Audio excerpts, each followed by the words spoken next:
This guide will show you how to use SIA Connect together with MQTT Explorer to connect to a public endpoint and monitor your data. First, we add a new instance by clicking Add New Instance. Select the MQTT connector from the drop-down menu. Give your instance a fitting name. Add the endpoint. For this test, we use the Mosquito endpoint.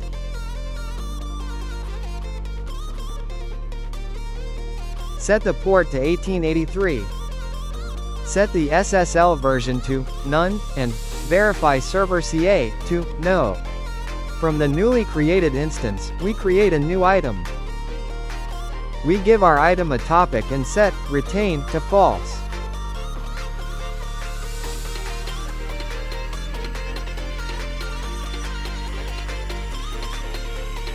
Copy the input template from the guide, or consult the documentation to create your own.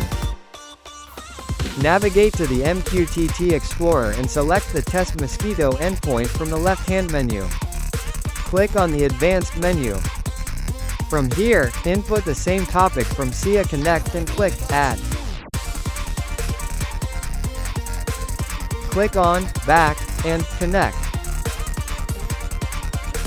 In this next step, we will be using the SIA Connect Simulator connector to generate our data. Any PLC instance will work in the same manner.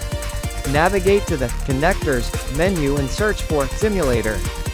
Click Download and install.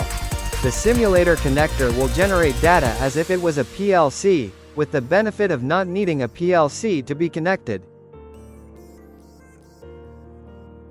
Create a new instance using the newly installed simulator connector. This instance only needs the name parameter to be filled. Create a new item. In this case, we set min to 0 and max to 50. This can be changed to any other number needed. Create a new mapping. Add the simulator instance and item as the senders. Add the MQTT instance and items as the receivers. Navigate back to MQTT Explorer. You should now see the data coming in at a steady pace.